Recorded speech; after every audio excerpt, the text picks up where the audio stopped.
This is Haverlingland in Norfolk, and today's the 24th of February 2011, and in front of me I've got one of the 428 round towered churches in Norfolk, and I'm going over to see it now. The church is somewhat isolated. We can't see houses in the distance around, but it does give the impression that once upon a time the population here was somewhat larger. Like many sort of villages, it's scattered, house here, a house there, and so the church itself, I imagine that when it was built, and judging by its appearance, this is going back a very long way. It's probably Anglo-Saxon in origin. Of course, the crenellations at the top are not Anglo-Saxon. They've probably been added later.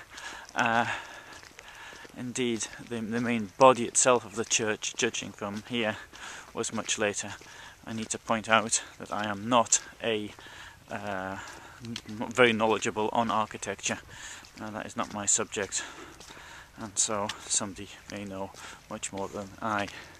In the fields around, we've got sugar beet, which seems to be in the process of being harvested now. It seems to me to be the wrong season for it. I don't know, but I know even less about agriculture than I know about architecture.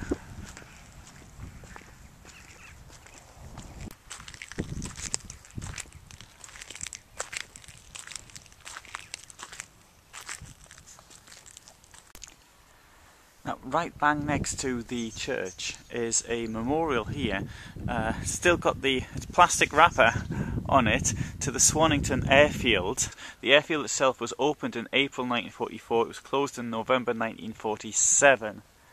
And but even in the logo of the town, or whatever it's called in English, I can't remember the word. You can see a picture of a plane. Have a look into the church through the mud. Well, that looks a bit foreboding, but I dare say I can get it open legally, easily.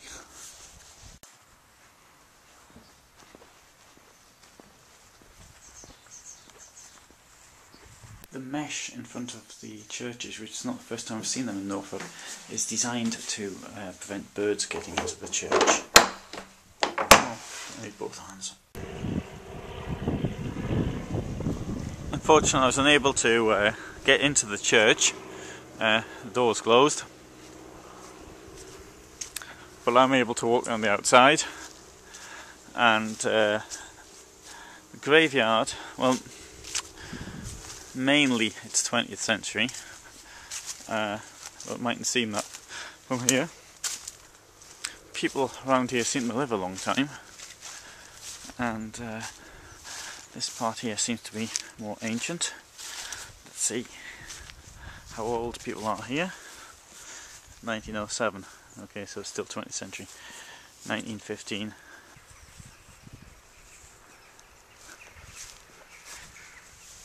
There has been a certain amount of depopulation of Norfolk. Obviously the first major depopulation, in fact, goes back a very long time, the times of the Black Death.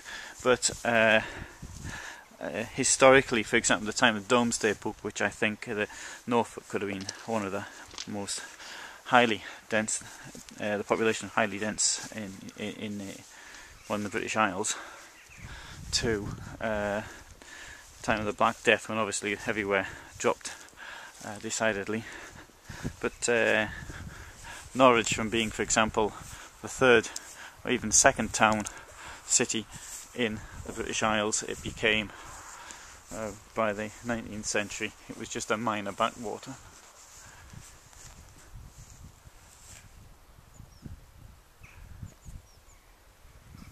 And I'm assuming that there were houses once upon a time where the fields now stand.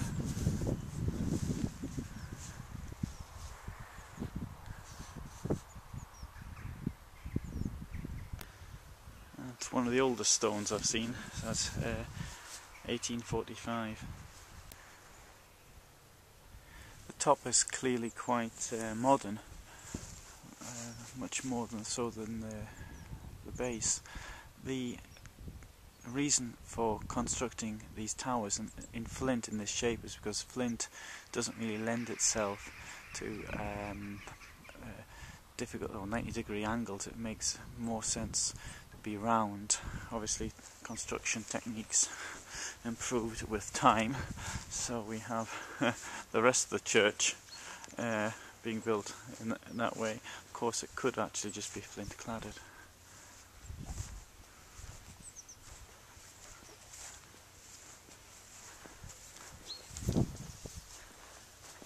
I'll try and film all of these round tower churches because I find them quite fascinating. There's a society, and you can get more information about it